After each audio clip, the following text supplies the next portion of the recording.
Hello everyone, the Kentucky Patriot here again. Want to thank you for taking the time to watch our videos, and I want to apologize. We don't really do editing. We don't really go back and fix any flaws. And my wife brought to my attention that I repeat myself quite a bit. I don't mean to, so I apologize. We just kind of have a thought and just kind of go with it. And when she puts it on the computer and uploads it to YouTube, she puts a little intro in, but like I said, as far as editing and stuff, we're basically just country folks that just come up with an idea or a thought, or a lot of times somebody will ask a question, or I'll hear something out somewhere and give us an idea for a video. And Lord willing, real soon, we've got a couple ideas at the range. I'm hoping to get out in the woods and hopefully do some shooting and have a few videos that we've got in mind if I can get the time. With wife and kids and job and church and work, it just it gets pretty busy. We're not complaining, but if we can get some time, we're hopefully real soon going to get to the range and do some shooting. But today, I just want to talk to you about accessories for your firearm. And as we say in all of our videos, this is not to be controversial. This is not to, because really anything that you say is in general, what I say basically on here. So this doesn't necessarily one size fits all. And there's a gentleman that I've been a long time subscriber, really admire his channel. His name's Paul Harrell, and he is, not only does he have a lot of experience and background and stuff like this, he goes out and demonstrates at the range, and he, if you've never seen him, check him out. He's a very fascinating guy. But his last video, he talked about the 5 guns for home defense. And he said something, and don't quote me to this, but basically to the effect of, that was his choice. That was his opinion. That's what he thought. But your scenario may be different than his. Your situation may be different than his. And one size does not fit all. And and he was even kind enough to mention us in one of his videos. And we really admire him and look up to him and his thoughts and opinions. And we appreciate him and all that he does for YouTube. And because we're in this day and age, people ask a lot, like, well, how do I know? Especially those that are new to firearms. There's so much on the internet. There's so much on YouTube that's not true, or that's simply people just saying things. I don't mean to be cruel, but for their own ego to boost themselves up, and they really don't know what they're talking about or have no background. But he's one of the good guys. He's one of those, like I said, from experience, he can tell you, and he actually backs up what he says with ballistics demonstrations. He may shoot through. He even shot through a corridor on one of them, but he may shoot through, wood, or just give you different examples. But anyhow, that's basically what I'm telling you is. So if you don't do exactly what I say, I don't think that you're wrong or you're stupid. What we make these videos for is just to try to help you, or to make you think, or to put thoughts in your mind, or hopefully answer questions that we've heard, and that we've heard people say or ask or write on a forum. And like I said, if you have an accessory on your firearm, and don't misunderstand me, I am not against accessories, okay? So don't think I'm a hypocrite. You see me at the gun store looking at an accessory. You see me and my wife at the NRA convention, and the new accessory comes out, and we're really, because I'm not telling you I don't like them. I'm not telling you I don't have them. I'm not telling you I don't use them. But I just want to simply mention about home defense situation and concealed carry, and my thoughts and opinions on here. And again, if you differ, or if you have a little bit different belief, because there's another guy that I really look up to and I admire him, and his thoughts are totally different on mine than this. So you just think about it and what you can operate best in your home and defending your family and your friends. And if you disagree with me, or you have some real life experience and want to share in the comments below, please feel free. I really enjoy hearing from you. And just please, like we always say, keep it family friendly. But my thoughts on home defense weapons, okay? And just like the AR style or the M4, just because it has a quad rail does not mean you have to use every one of those rails with some kind of accessory to make you more tactical or more efficient. Again, I'm not talking about hunting. I'm not talking about if you're in shooting sport, or if you're just going to the range. I'm not talking about competitions, anything like that. I'm simply talking about home defense, okay? There's holographic scopes, there's different red dots, there's different lights, all the accessories.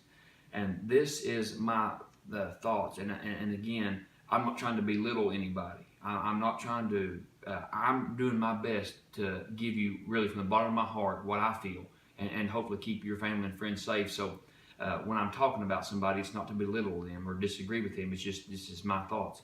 But there is also a video on YouTube about a man about hearing protection, and I am 110% for ear protection. Okay, we don't go to the range anytime. We never go without ear protection. If you forget your ear protection, you either borrow somebody else or you simply don't shoot. Do not damage your hearing. Okay, so please don't misunderstand me. And I've even heard people say, "Well, I'm just shooting 22. It's not that loud." A 22 is so much above the decibels of what's safe hearing. So don't shoot any firearm without earplugs, okay? But we're simply talking home defense. There was a gentleman talking about protecting your ears and putting ear protection in during a home, if you hear that bump in the night or a home invasion. And I simply disagree with that. And the reason I do is, yes, the guns are loud, and yes, your hearing is important. But there's more than hearing is at stake when somebody comes into your house, okay? If you hear that bump in the night, or you hear that crash or something, I don't want to be fooling trying to find earplugs and putting earplugs or earmuffs in my ears. Matter of fact, I want to be able to hear what's going on. So that's something to think about. I'm 100% for earplugs, but in a home invasion, do not worry about earplugs. You've got to defend your home and family, especially if you've got children. The other things like these holographic scopes and red dot scopes and all this, we aren't talking long range, and we're not talking about you're going to have in the middle of the night, if you hear that crash or you hear that bump and you're in a dead sleep and you have to jump up, and most of those require batteries, so you're trying to flip on a switch and trying to find this, and the shot range, even if you have a huge house, you're still not going to have a long shot. There's not a house of any of my friends or anybody that I know that has a super long range or big huge room where you're going to be shooting 50, 60, 70, 80, 100 yards. You're basically talking close quarters. And to me, your focus needs to be on the threat. I don't have a problem with iron sights at all because, again, you're not zeroing in a deer at 200 yards.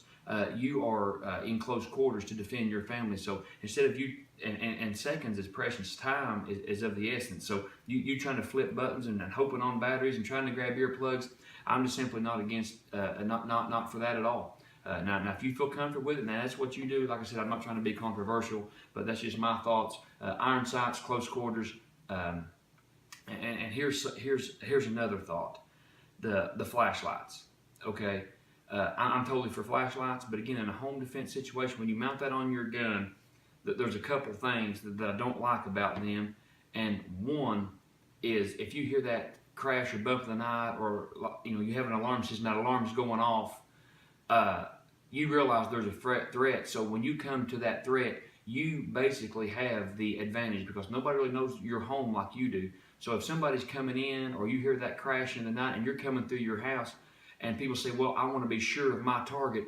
I know everybody's scenario is different. I understand that. But you really need to understand the layout of your house and who's with you. Like me, if my wife's beside me and my kids, I know where my kids, I shouldn't have to have a light in somebody's eyes to realize that's my threat at the front door. I mean, I'm sorry, but I've got two young kids.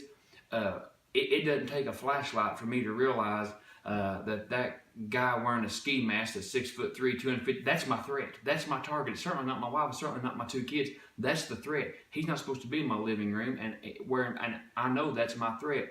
And I know as soon as I say that, somebody's going to say, well, what about that kid that's away for college? What if he comes home and surprises us? Make it very clear when he goes to college, son, we love you. You're welcome here anytime. But do not surprise us in the middle of the night. Don't be afraid of waking us up. If you come home unexpectedly, and that alarm goes off, we're going to deem you as a threat. So, son, very simply, you call us and let us know. And for my instance, my mom and dad's got a key to my house. They're welcome to anything that I've got anytime, day or night. But, I've told them, I said, Mom, they know. We keep our doors locked. We got an alarm system. If we hear that alarm system, we're going to deem you as a threat. We don't, so what you have to do, if somebody's got a key to your house, just, Mom, call me. My landline's down, call my cell phone. My cell phone's down, knock on the door, ring on the doorbell. I'll turn on the light when I realize it's you, But if you come into my house, if you break the door, or if we hear that crash, we're going to deem you as the threat. And I don't need a flashlight for that. I don't need to be disrespectful. With most houses, it's not completely dark anyway. There's always enough light you should be able to identify the threat. And the other thing, there's people may disagree with this, but it does. It absolutely gives away your position. To steal a phrase from the Marines, from the recon guys, swift, silent, deadly. When you come through your house, you don't want the enemy or the bad guys to, to give away your position, know where you're coming from. And if they have a gun in their arm and they see a big flash of light, they're going to shoot toward that light. And if they're ready, and we hope and pray that this never happens to anybody. But the truth is, crime's on the increase. Things happen. And I hope and pray you never have to use any of this, but this is just something to think about. So that's why I'm not a big fan of flashlights. It gives away your position. People say, well, I'll blind the enemy. All you're going to do is give the enemy a target, in my opinion. So I'm not a big fan of lights. Now, on your concealed carry rig, it may be a little different for you. There may be a little different. And I know a lot of people say, well, in the military and the SWAT, they have lights on their guns, but they're in a totally different scenario than you are. They do have to have threat identification, because there may be a hostage situation. They may be in a house, they may be overseas, they may be in a school, they may be in a hospital. Who knows what time of day or night and it may encounter. So their scenario is different. And like I said, it's in one size fits all. So the military and police, we're not talking about them. We're talking about the average homeowner with all these accessories. And again, the same thing with a light. Time you're fooling with your light, time you're fooling with your scope, time you're fooling with your laser, time you're fooling with your earplugs. And here's another very popular thing that's going around, and this may be for you if you live alone, and this may be for you if you live just with a wife, like you and your wife live together. Then you may be able to, what they call a safe room, get to a safe area and kind of take cover and call the police. That in the ideal situation, that would be the thing to do. But like if you've got kids, there's no way I can secure my wife, run through the house and secure one of my kids, run through upstairs and get another child, or downstairs and get another child, or through the hallways. You just can't. These things happen very quickly, very fast a lot of times, and hopefully the alarm scares the bad guy away, or the dogs scare the bad guy away, but that's not always the case. If somebody's in your house, you don't have a whole lot of time to be rounding up kids, running through the house, and we're not trying to be violent, but really you've got to go and take care of business. You can't be running through the house and trying to safeguard everybody in this room and get this one run. You need to, my opinion is, get your weapon and protect your family, because it's going to be you that comes between you and your family. I have great respect for law enforcement. I've got a lot of friends that's in law enforcement, but the cops cannot be everywhere, and you cannot have the hope that a cop can be here in time when somebody's in your house. You've got to be able to take care of business. So trying to round up everybody and run to a safe room, I don't think it's going to be feasible. I really don't think that for the most part of America, that's really going to be a viable option. It sounds good, and in theory is good, but I don't think in other words, it sounds better on paper than I think it is realistically. Because as you're running through the house, if you got your back turned, you may get shot. And I know people don't like to think about addressing the threat, but really that's what needs to be done. Because as Wayne LaPierre says all the time, the only way to stop a bad guy with a gun is a good guy with a gun. And you need to have a plan in place of what and how you're going to do it. And also, there's so many options that I think that people that they like, or they look cool, or they see a movie, or they see somebody in the military, police that they like, and they think, well, I've got to have that for my gun. But I really don't think that the more things you have on your gun makes you any more tactical, or makes you any more. I think a man with an iron sight can defend his home just fine. Now, let me say this about concealed carry. Now they've got, or your home defense weapon, either one. If you're using a pistol or even a rifle, you get what they call night sights. And on pistols, some of them, let's say for instance, a 3-dot sight are white, but above them or below them, they'll have another sight that's glow in the dark. So those are night sights. So you'll have the 3-dot sights whether in the daylight or dark. Now those I'm a big fan of, because there's nothing mechanical to fail. There's no batteries you got. It's not going to take you any more time. It's just a good sight picture, and I'm totally for them. Now, a laser on a concealed carry weapon is different than a home defense weapon. And the reason I say that, let's say you're one of these ladies that have a small frame revolver, very small snub nose. Anybody knows that they are harder to shoot than a bigger gun would be. But and even some men too, they'll carry them on their ankles. They can't carry a big gun, so they'll go for a small snub nose or something like that. And I can see the benefit of a laser on them, because if you're at a place where a shooting takes place, and you may have a longer range shot, like we've talked about in other videos, that's not a belly gun, you have a longer range shot. I can see where having that laser when you're nervous, when you're scared, when shots are being fired, when you've got to defend somebody, where that laser could totally come into place and help you and benefit you on a longer range shot when you're trying to protect your loved ones or protect innocent citizens. So a laser on a concealed carry gun, you know, some people like them, some people don't, but I can see a huge benefit in that. But again, these accessories, these ideas and thoughts, if you have them and you're really confident with them and you really like them, I'm not coming after you. I'm not trying to you know, belittle you. And I'm not one of these guys, if you don't carry what I carry, I think you're stupid or that you're unarmed or you're not going to be able to defend yourself. I don't think that at all. We honestly make these videos to try to help you, just try to get you to think and just try to you know, what you know, reason why you do what you do. Because there is some great people out there on YouTube. There's some great instructors. There's some great people out there at gun stores that really know their stuff, and they're out there to help you. And then I'm going to be honest with you. There's some people out there that are just trying to sell you something. Or there's people out there that don't care about you and they don't have time to answer your questions, or they don't want to fool with it, or they don't, you know, or they just try to say something to sound macho or tough. But again, we're just trying to help you. So we're not knocking any accessory company. Like I said, we like them, we use them. But just for a home defense scenario, just something to think about, and also with the concealed carry, something to think about. But not to, I know, like I said, don't be redundant, keep repeating myself, but for a home defense, if you hear that bump in the night and you're fooling with something that takes batteries, you're fooling with earplugs, you're fooling with the scope, you're fooling with the light, you're fooling with the red dot, and you've all seen them, those rails where they've got stuff mounted everywhere. A man with a gun, with iron sights, close quarters, I believe is sufficient. I really do. And again, appreciate you watching. I hope I said something to help you. Again, be careful who you watch and who you listen to, and kind of know somebody's credentials, and also watch their videos. Like Mr. Harrell, he shows you, he demonstrates for you. He'll expel a myth by showing examples, and I appreciate that. And there's other people on there that's great too.